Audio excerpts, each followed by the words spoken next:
अच्छा। एक मिनट।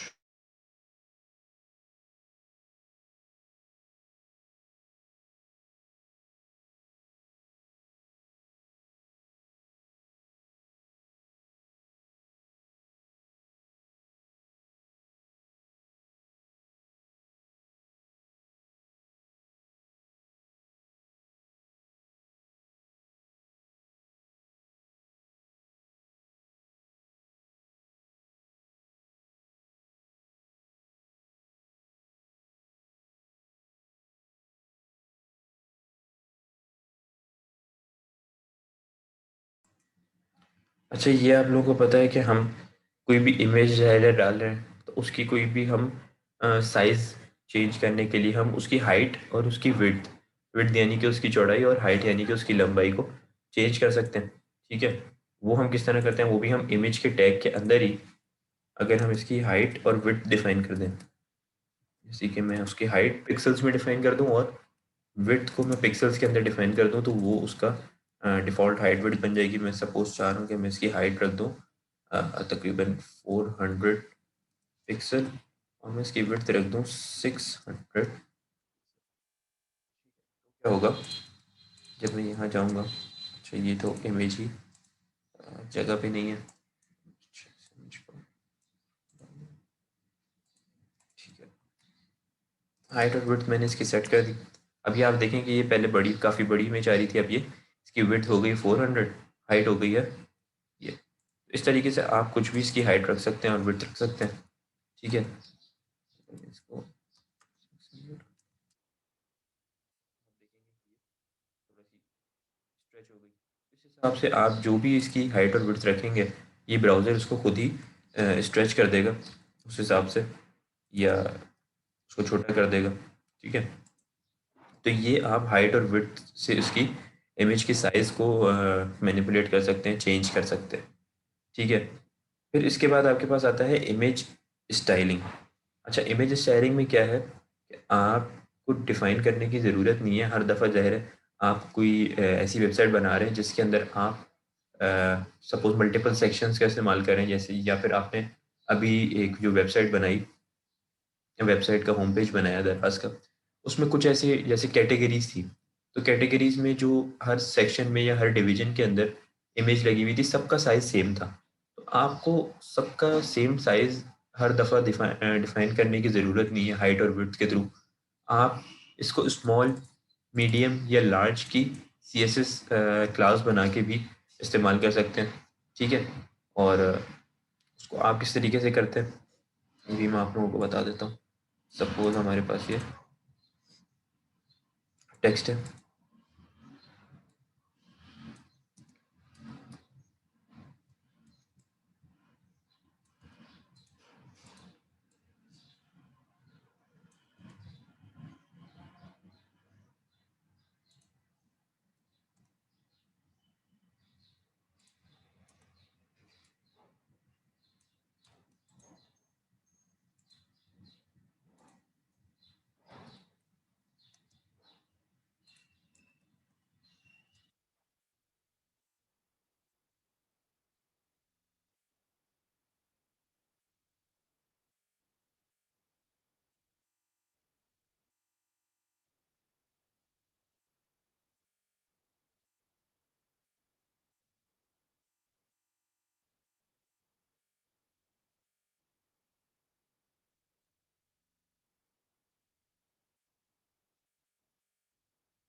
अच्छा, ये आप देखेंगे इसमें क्या हुआ हुआ है कि एक पैराग्राफ गिवन है, ठीक है, उसके अंदर एक इमेज गिवन है, ठीक है, फिर एक सेकंड इमेज गिवन है, फिर इसकी कुछ सीएसएस डिफाइन हुई हुई है।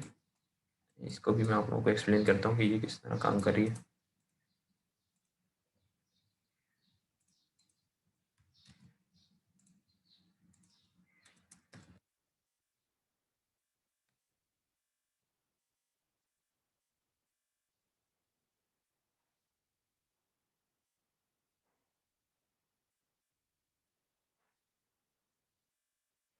ये देखिए, अच्छा यहाँ पे क्या हुआ हुआ है, ये जो इमेज गिवन है, ठीक है, इसके अंदर हमने इसकी एक क्लास बना दी है अलाइन लेफ्ट के नाम से, ठीक है। जब आप यहाँ देखेंगे तो ये इमेज के टैग के साथ ये है इमेज डॉट क्लास यानी कि अलाइन लेफ्ट, ठीक है। और यहाँ पे हमने image dot class align right किया हुआ है, ठीक है। अब इसके अंदर क्या है कि हमारे पास ये जो लेफ्ट वाली है, इसके अंदर हमने इसको फ्लोट लेफ्ट कर दिया तो ये लेफ्ट के ऊपर फ्लोट कर रही है इमेज। राइट वाली में फ्लोट कॉलन राइट कर दिया तो ये राइट पे फ्लोट कर रही है, ठीक है। फिर हमने दोनों में 10-10 पिक्सल्स के मार्जिन दे दिए। जो लेफ्ट वाली है उसमें राइट पे मार्जिन दे दिया और राइट वाली पे लेफ्ट पे मार्जिन दे दिया, ताकि आपस में अगर और इमेजेस हो तो वो कोलाइड ना करें, ठीक है। और इमेज डॉट मीडियम के नाम से हमने एक क्लास बना दी है। अब उसमें क्या हो रहा है कि हमने इमेज डॉट मीडियम के अंदर हाइट और विड्थ सेट कर दी। इसी तरीके से हम इमेज डॉट मीडियम बनाया हुआ है तो अब हम इमेज डॉट स्मॉल भी बना सकते हैं, ठीक है। उसमें हम इसकी विड्थ और हाइट सेट कर सकते हैं। अगर मैं इसकी विड्थ रख दूँ स्मॉल में 150 पिक्सल, ठीक है, और हाइट रख दूँ 100 पिक्सल। इसी तरीके से मैं इमेज डॉट लार्ज क्रिएट कर दूँ, ठीक है, और इसकी मैं विड्थ रख दूँ तकरीबन 350 पिक्सल और हाइट रख दूँ मैं इसकी 300 पिक्सल, ठीक है। अब मैं जहाँ पर भी ये यूज़ करूँगा क्लास के अंदर, मैं क्या कर रहा हूँ कि मैं इस क्लास को तो यूज़ कर रहा हूँ कि अलाइन लेफ्ट भी हो और साथ में मीडियम भी हो। मैं ये दो क्लासेस को एक साथ यूज़ कर रहा हूँ। तो वो मैं किस तरीके से कर रहा हूँ कि मैंने अलाइन लेफ्ट और गैप दे के मीडियम, यहाँ पे अलाइन राइट गैप दे के मीडियम। जब मैं यहाँ पे देख रहा हूँ तो ये दोनों इसके साइजेस भी मीडियम वाले हैं और ये अलाइन लेफ्ट और अलाइन राइट भी है। तो इस तरीके से आप मल्टीपल क्लासेस भी एक ही जगह पे यूज़ कर सकते हैं, एक ही टैग के अंदर यूज़ कर सकते हैं। अब मैं अगर इसको अलाइन मीडियम की बजाय यहाँ पे स्मॉल कर दूँ, मैंने यहाँ स्मॉल को डिफाइन कर दिया, तो क्या होगा कि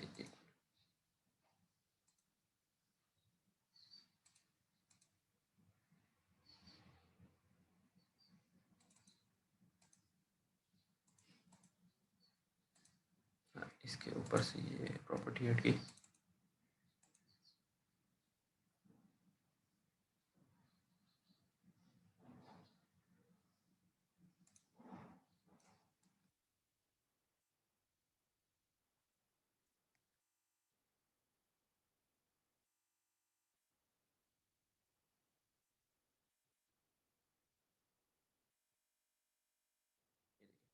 जब मैंने इसको यहाँ पे लार्ज पे कर दिया तो ये रह गई मीडियम, ठीक है, और ये हो गई उससे थोड़ी सी लार्ज। तो ये मैंने पहले जो क्रिएट की हुई थी प्रॉपर्टी अलाइन राइट की, उस अलाइन राइट के साथ ही मैंने लार्ज को भी यूज़ कर लिया।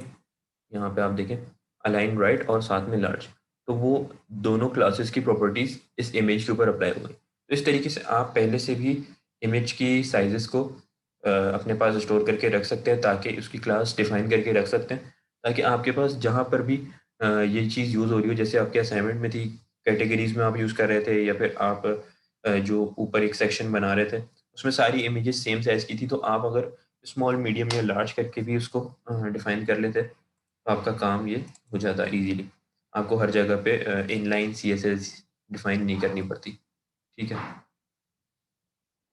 अच्छा, इसके बाद हमारे पास बैकग्राउंड की प्रॉपर्टीज़ आती हैं कि हम इमेज को बैकग्राउंड के ऊपर भी अ, लगा सकते हैं। बैकग्राउंड पे लगाने के लिए आपको पता है कि हमें सीएसएस के अंदर बैकग्राउंड की प्रॉपर्टी देनी पड़ती है, ठीक है। बैकग्राउंड इमेज की देनी पड़ती है। अगर वैसे तो अभी हम इमेजेस को पढ़ रहे हैं, वरना आप बैकग्राउंड के कलर्स भी चेंज कर सकते हैं।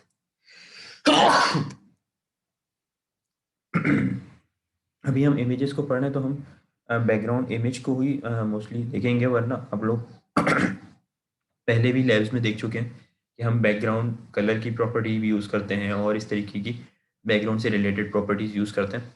लेकिन अभी हम इमेज पढ़ रहे हैं तो हम बैकग्राउंड इमेज को देखेंगे, ठीक है। तो बैकग्राउंड इमेज में क्या है कि अगर बैकग्राउंड इमेज लगानी है तो हम CSS के अंदर सपोज बॉडी के ऊपर लगानी है कि कंप्लीट बॉडी के ऊपर हो, तो आप बैकग्राउंड इमेज जो है वो बॉडी के ऊपर लगा दें। आप चाह रहे हैं कि किसी एक सपोज डिवीजन के ऊपर हो, तो आप एक डिवीजन के ऊपर भी बैकग्राउंड लगा सकते हैं। जैसे अगर आप यहाँ पे की वेबसाइट देखें,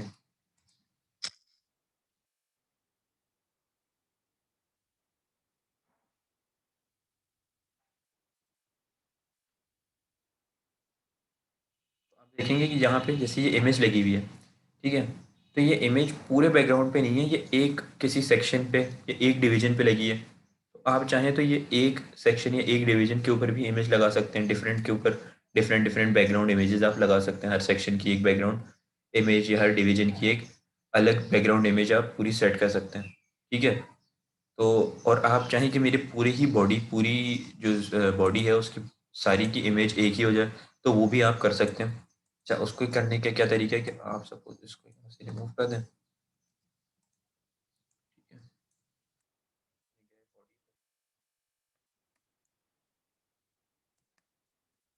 किया बैकग्राउंड इमेज। अच्छा, अब बैकग्राउंड इमेज के अंदर क्या है कि आपने यूआरएल देना पड़ता है आपको, ठीक है। आपने यूआरएल का फंक्शन ओपन किया, उसके अंदर आपने ये इन्वर्टेड कॉमर्स के अंदर आपने यूआरएल दे दिया या फिर उसका नाम दे दिया। नाम क्या है हमारे पास, इमेज डॉट, सेव करेंगे। जब आप यहाँ पे देखेंगे तो पूरे बैकग्राउंड के ऊपर ये एक इमेज आ गई, ठीक है। पूरे बैकग्राउंड के ऊपर इमेज आ गई। इस तरीके से आप कोई भी इमेज को बैकग्राउंड पे अप्लाई कर सकते हैं, ठीक है। अच्छा,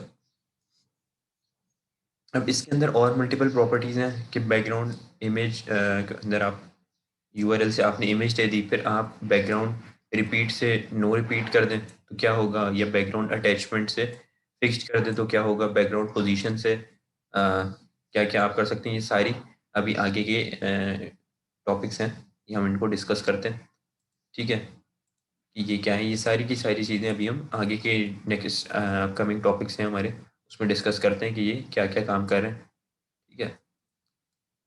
अच्छा,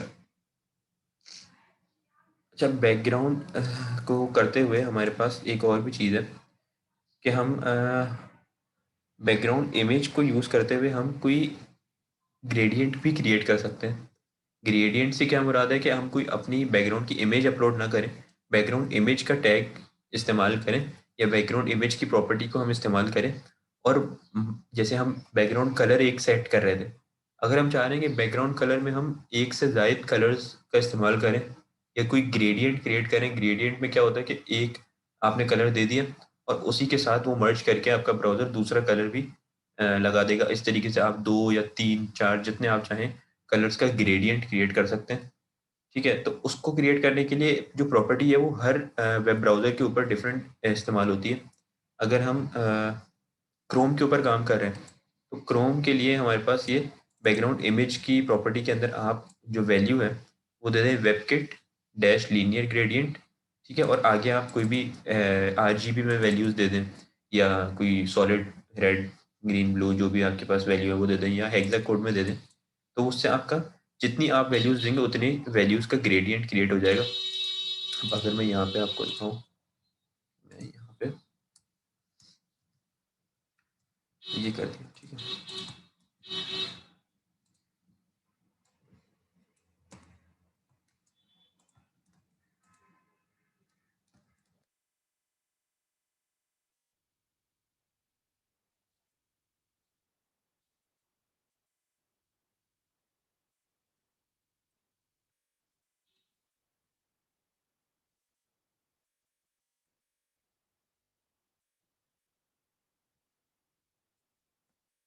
ये देखेंगे आपके ये एक ग्रेडियंट क्रिएट हो गया है कि इसमें मल्टीपल कलर्स हैं कि जहाँ पे एक थोड़ा सा डार्क ब्लू है, एक थोड़ा सा लाइट ग्रीनिश कलर है।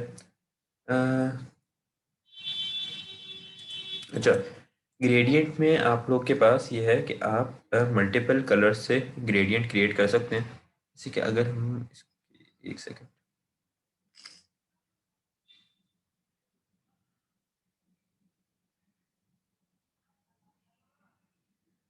अच्छा, मैं आप लोगों को ये ग्रेडियंट जो है ना, इसको अभी स्किप करें।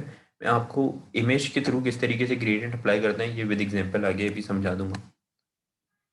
ग्रेडियंट का क्या काम होता है, पहले हम इसकी इमेज की प्रॉपर्टीज़ को डिस्कस कर लेते हैं। ठीक है। अच्छा, इमेज के अंदर हम जो बैकग्राउंड इमेज लगा रहे हैं, ठीक है, इसके अंदर आप लोगों ने यहाँ देखा होगा कि यहाँ पे लिखा हुआ था background repeat equals to no repeat. ठीक है। अब यहाँ पे हमारे पास क्या है कि मैं अगर बैकग्राउंड रिपीट यानी कि अगर ये इमेज यूज़ हो रही है, ठीक है, तो ये तो एक फुल इमेज है, ये स्ट्रेच हो गई। ठीक है। अगर मैं कोई सपोज और इमेज लेता हूँ,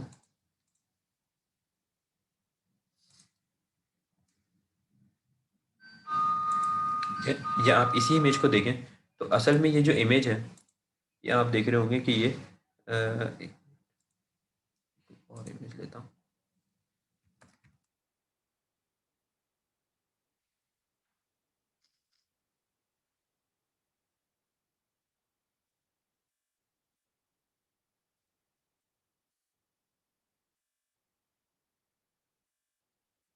जैसे मैं ये सपोज कोई लोगो ले लेता हूँ। ठीक है, इसको मैंने सेव इमेज किया।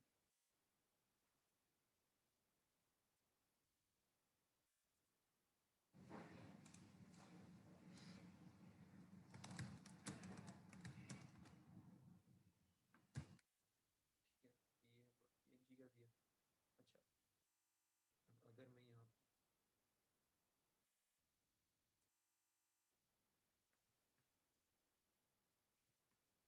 इस्तेमाल करूँ, तो आप देखेंगे कि ये, क्योंकि इमेज छोटी थी, इमेज छोटी होने की वजह से क्या हुआ कि ये असल में हमारे पास इमेज अगर देखें तो ये इमेज है। ठीक है। अब ये इमेज ज़ाहिर है छोटी है, तो उसकी वजह से वो पूरे बैकग्राउंड के ऊपर स्ट्रेच करने के लिए उसको बहुत ज़्यादा दफ़ा रिपीट कर रहा है, हॉरिजॉन्टली भी और वर्टिकली भी। ठीक है। तो ये काफ़ी ज़्यादा दफ़ा रिपीट करके उसको पूरे बैकग्राउंड को भर रहा है। उसको इस चीज़ से बचाने के लिए आप क्या करते हैं कि बैकग्राउंड रिपीट को नो रिपीट कर देते हैं। यानी कि बैकग्राउंड रिपीट की एक प्रॉपर्टी है, ठीक है, इसको आप कर देते हैं नो रिपीट। इससे क्या होगा कि ये सिर्फ एक ही दफ़ा आपके पास शो होगी। ठीक है। अब आप चाह रहे हैं कि रिपीट हो जाए, कोई मसला नहीं है, तो आप बैकग्राउंड रिपीट के अंदर रिपीट लिख दें। ठीक है, जैसे हमने नो रिपीट यूज़ किया वैसे आप रिपीट लिख दें। और अगर आप चाह रहे हैं कि ये हॉरिजॉन्टली रिपीट हो सिर्फ, तो रिपीट डैश एक्स कर दें। आप चाह रहे हैं वर्टिकली रिपीट हो तो रिपीट डैश वाई कर दें। यानी कि अगर आप यहाँ पे रिपीट एक्स करेंगे, और एक्स एक्सिस में यानी कि हॉरिजॉन्टली इस इमेज को रिपीट करा देगा। ठीक है। कई जगहों पे ऐसा भी होता है कि आप छोटी इमेज यूज़ करें लेकिन आपको रिपीट करवानी है, आप एक ही इमेज को मल्टीपल टाइम्स रिपीट कराना चाह रहे हैं, ऐसे कई सिनेरियोज आते हैं। ठीक है। और आप चाहेंगे कि वाई करेंगे तो ये और वर्टिकली रिपीट कर देगा। तो ये बैकग्राउंड रिपीट की प्रॉपर्टी है, इसकी ये चार इसकी वैल्यूज़ हैं। एक तो रिपीट है, एक नो रिपीट है, एक रिपीट एक्स है, और एक रिपीट वाई। इसके बाद आपके पास बैकग्राउंड अटैचमेंट की एक प्रॉपर्टी है। आप बैकग्राउंड अटैचमेंट आइदर फिक्स्ड रखना चाह रहे हैं या स्क्रॉल रखना चाह रहे हैं। फिक्स्ड में क्या होगा कि एक जैसे ये एक फिक्स्ड इमेज आ रही है। ठीक है। अगर कोई बड़ी इमेज है, जैसे ये तो अभी बहुत छोटी इमेज है, अगर कोई बड़ी इमेज है तो अगर आप उसको फिक्स्ड रखेंगे तो वो अ, जितने भी आपके स्क्रीन के ऊपर जितनी आई है बस उतनी ही के ऊपर फिक्स्ड हो जाएगी। स्क्रॉल रखेंगे तो एक स्क्रॉल बार आ जाएगा, तो वो अ, उससे आप स्क्रॉल कर सकेंगे उस इमेज को। ठीक है। तो ये प्रॉपर्टी आप लोग यूज़ करके देखिएगा बैकग्राउंड अटैचमेंट की। ठीक है। फिर इसके अलावा बैकग्राउंड पोजीशन है, ये भी आप लोग आप लोगों ने देखी होगी कि ये आप बैकग्राउंड, जैसे कि बैकग्राउंड पोजीशन अगर मैं इसकी सेट करूँ तो मैं इसको रिपीट पे नो रिपीट कर देता हूँ। ठीक है। अब मैं बैकग्राउंड पोजीशन देखता हूँ। बैकग्राउंड पोजीशन मैंने रख दी, क्या करेगा ये टॉप के ऊपर रखेगा और राइट पे यानी कि यहाँ पे इस इमेज पे शो कराएगा। ये आप देखें। ठीक है। इसी तरीके से मैं कर दूँ टॉप लेफ्ट, टॉप लेफ्ट कर देगा। टॉप सेंटर,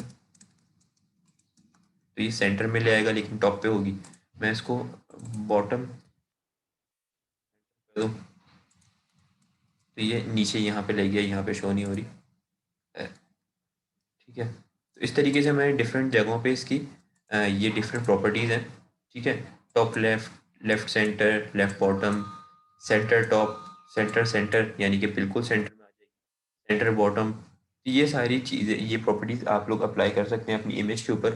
ठीक है, इनको मैं एक एक को तो आपको नहीं करके दिखाऊंगा, जब आप लोग कोई ना कोई टास्क करोगे तो आप लोग खुद ही इसको सेट कर सकते हैं। आप कोई सपोज कोई सेक्शन क्रिएट कर रहे हैं, उस सेक्शन के अंदर आपने अगर बैकग्राउंड इमेज अपलोड की, आप सेंटर सेंटर कर दें तो वो उसके बिल्कुल सेंटर में इमेज आ जाएगी, आपको पैडिंग भी अप्लाई करने की ज़रूरत नहीं होगी। तो ये मल्टीपल प्रॉपर्टीज़ हैं इमेज की, जिसमें बैकग्राउंड पोजीशन है। आप उसकी इमेज की बैकग्राउंड पे जब आप सेट करें तो उसकी पोजीशन सेट कर सकते हैं। अटैचमेंट आप उसकी रख सकते हैं कि ये आइदर फिक्स्ड है या स्क्रॉल हो सकती है। ठीक है, फिर आप उसकी रिपीट की प्रॉपर्टी रख सकते हैं कि ये रिपीट हो इमेज या ना रिपीट हो। अगर छोटी इमेज है, बड़ी होगी तो वो ऑटोमेटिकली स्प्रेड हो जाएगी। ठीक है, और उसके अलावा ये है कि आप उसकी बैकग्राउंड इमेज के अंदर ग्रेडियंट सेट कर सकते हैं, ये भी अभी हम डिस्कस कर लेंगे। फिर बैकग्राउंड प्रॉपर्टीज़ हमने देखा कि ये हम सर स्क्रॉल में कितनी इमेजेस आएंगी, कोई लिमिट है? स्क्रॉल में आप के अपने ऊपर है।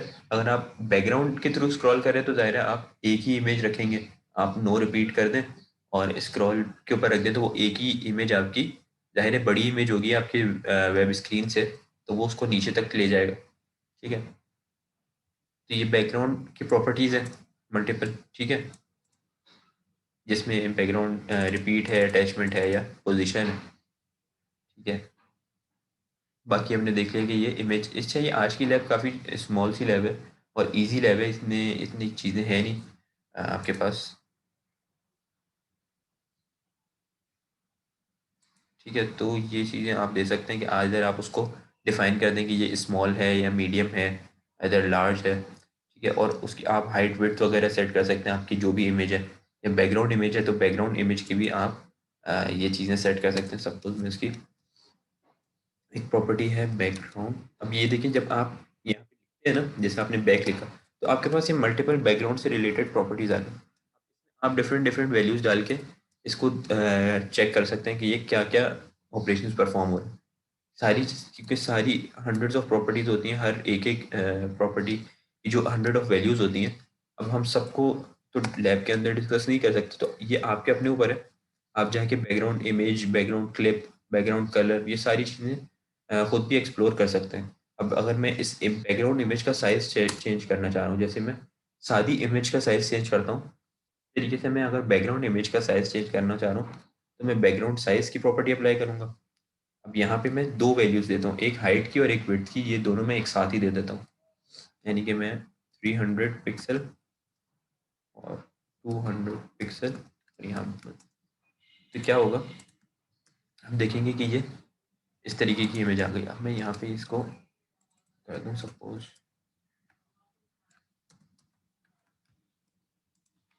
तो आप देखेंगे कि इसकी हाइट बढ़ गई। तो इससे क्या पता लग रहा है कि हम जो यहाँ पे दो वैल्यूज दे रहे हैं, इसमें पहली वाली तो इसकी विड्थ के लिए और सेकंड वाली इसकी हाइट के लिए।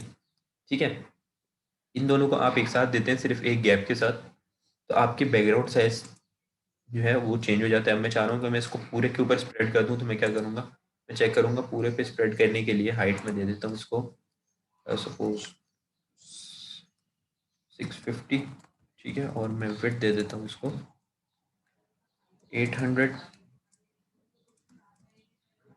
ये देख, अब मैं चाह रहा हूँ कि मैं विड्थ इसकी और दे दूँ, तो 800 की बजाय मैं इसको 1400 कर दूँ। इस तरीके से ये पूरे के ऊपर आ जाएगी, लेकिन ये इमेज उसकी वजह से इमेज के पिक्सल्स बढ़ रहे हैं क्योंकि ये अच्छा, इसकी डायमेंशन इतनी है नहीं। अच्छा सर, बिल्कुल सर। ठीक है, तो इस तरीके से आप मल्टीपल बैकग्राउंड की जो प्रॉपर्टीज़ हैं इनको एक्सप्लोर कर सकते हैं। आप बैकग्राउंड लिखें और ये मल्टीपल प्रॉपर्टीज़ हैं, इनकी मल्टीपल वैल्यूज़ हैं। ठीक है, आप लोग एक्सप्लोर करें। अच्छा, अभी हम एक 20 मिनट्स का ब्रेक ले लेते हैं। ब्रेक के बाद आप लोग ज्वाइन करें, 10 बजे आप लोग दोबारा से इसको ज्वाइन करें, फिर 10 बजे तक आप एक ब्रेक ले लें।